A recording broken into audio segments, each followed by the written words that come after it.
Hi, thank you for joining me on the Listen Up Girl podcast, your daily LGBTQ plus news podcast. I'm Zach Friedman, the host of the show, and today is Friday, June the 5th.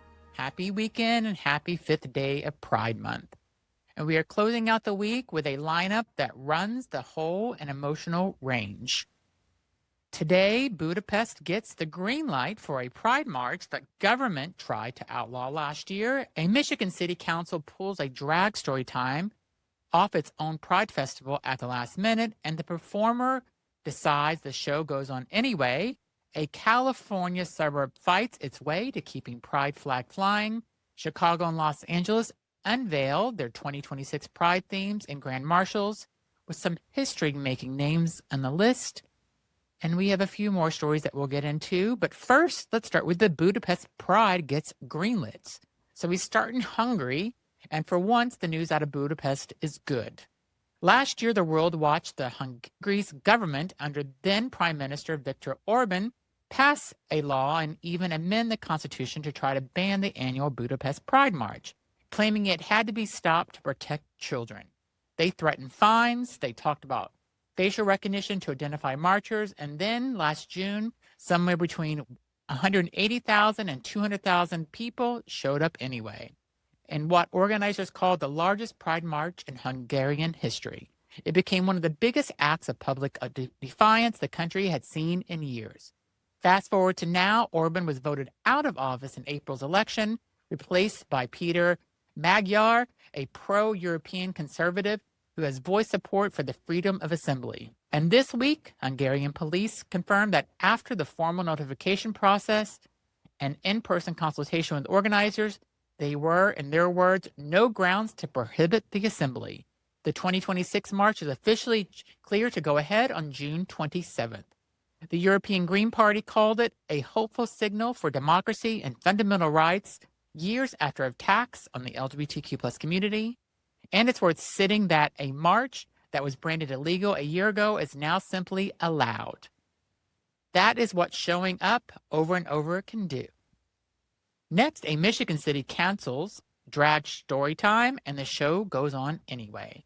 Now to Madison Heights, Michigan, where a Pride Festival lost a piece of its own programming this week. The city council voted 4-3 to cancel a drag queen story time that was scheduled as part of the city's Arts and Prides Festival in Civic Center Park. They held a special meeting just to debate whether it belonged at the event, with the city attorney arguing the question was about children, not about drag. Council members said they couldn't guarantee their program would be family-friendly.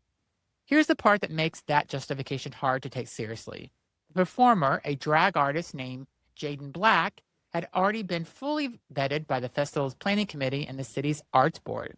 Her book and her outfit were pre-approved. Black, who has taught elementary school music to hundreds of kids, put it plainly, she knows what to say and not what to say around children. And she said the decision hurt, that her drag is her armor, and that the people voting on her didn't even seem to have actually even been to a story time. But this story doesn't end on the council floor. Black announced that the drag story time will appear anyway this weekend, just down the road at a venue called Sidetrack. The council could pull her from one stage, but they can't cancel the story. Love that. It's so crazy to me that people are scared of a drag story time. And what do they think she's going to do? Come on, really? Next, a California suburb fights to keep the pride flag flying. So staying with local government, but in a very different ending, this one out of San Ramon, California. Back in April, the city's annual resolution to recognize Pride Month and raise the pride flag was routine enough to be on a consent calendar until one council member pulled it for debate and cast the lone vote against it. That kicked off weeks of meetings, a policy committee review, and more than an hour of public debate, whose residents showing up in force to defend the flag. The result, the council adopted a new flag policy that keeps the Progress Pride flag, the version designed to be more inclusive of transgender people and LGBTQ plus people of color, and the city raised it on June 1st at a ceremony in Central Park. Under the new system, the city's flags get to be reviewed together once a year, so the community won't have to refight the battle every single spring. It's a small city and a small flagpole, But it's a reminder that a lot of this fights happen at a most local level, a council meeting on a Tuesday night decided by who shows up. It's insane to me that people are so up in arms and waste so many hours or days fighting about a pride flag. Fly the fucking flag. Let people be who they are. Next, Chicago and LA unveiled their 2026 themes and some history-making Marshals. Two of the country's biggest pride celebrations rolled out their 2026 plans this week, and the names on their list are worth knowing. In Chicago, the 55th annual Pride Parade steps off June 28th under the theme Free to be Proud. Organizers say it's about reclaiming Pride's founding purpose, that living openly and safely isn't guaranteed, it's fought for. The community grand marshals include longtime journalist and historian Tracy Bain, who was a documented queer life in Chicago for decades, and civil rights advocate Mona Noriega. Among the honorees is the Alliance of Illinois Judges, whose current president, Jill Rose Quim, is the state's first openly transgender judge and elected official. Out in Los Angeles, the 56th annual parade hits Hollywood on June 14th under the name Rise with Pride.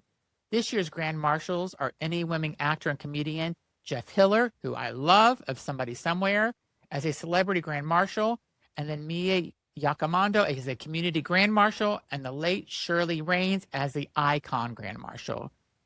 Yagamoto's story alone deserves a moment. She's a transgender civil defense attorney and civil rights activist who was born in a Japanese-American internment camp during World War II and went on to serve in the U.S. Army. That's the kind of life that holds half a century of American history in it. 2 cities, 2 themes, 1 message, still here and still proud. Next, remembering a small-town teacher who mattered. So this one is short, and it's just a piece of history. At a pride raising flag in Healdsburg, California this week, attendees held the story of Larry Berner, a second-grade teacher who back in 1978 was outed as a gay man and became almost by accident a local hero of tolerance. The timing matters. 1978 was the year California's voters faced the Briggs Initiative, a ballot measure that would have allowed school districts to fire teachers simply for being gay or for supporting gay rights. It was defeated, but for the teachers who were caught in the middle of it, that fight was deeply personal and deeply public. Nearly 50 years later, a town gathered to raise a flag and say his name. That's what pride does, that a parade can't alone. It remembers the people who didn't have a parade to march in and made our marches possible anyway. I love that. Next, what's new to stream this weekend? And because it's Friday, let's end with something to watch. Pride Month has always been a wave of queer content for streamers, and this weekend has a few new arrivals. Netflix drops Office Romance today, a film with a notably queer cast. Over on HBO Max, critics are buzzing about a new Polish drama, and there are a couple of new Thai BL, that's Boys Love series, landing as well. Now, on one honest note, some critics have pointed out that this is a thin year for new scripted content centered on queer women and trans characters specifically, a real gap worth naming, even in the month that's supposed to be ours. Visibility isn't just about parades, it's whether we get to see ourselves in stories that get made. So enjoy this weekend and keep asking the platforms for more. And if you're in Boston, Pride happens this weekend in Boston, so make sure you attend and look for me in the crowd. So that's your Friday. Before we go, here's everything we covered today. Hungarian police cleared the 2026 Budapest Pride March to go on ahead on June 27th. Madison Heights, Michigan canceled a pre-approved drag story. However, the story is still going to happen at a new venue. San Ramon, California adopted a new flag policy that keeps progress flag flying. Chicago and LA announced their 2026 themes and grand marshals. And we wrapped up with new queer content that hits streamers this weekend. So that's the news for Friday, March 5th. Thank you for spending part of your day with me. If today's episode meant something to you, share it with somebody who needs it and subscribe so you never miss an episode. Also, please leave a comment or a rating on Spotify or Apple or whatever platform you're listening to, because the more ratings I get, the more people hear this content, and it's so important in the news that I'm bringing. This is Zach Randall. This has been Listen Up Girl. Take care of yourselves and take care of each other. And I'll be back tomorrow with more LGBTQ plus news. Thanks for listening.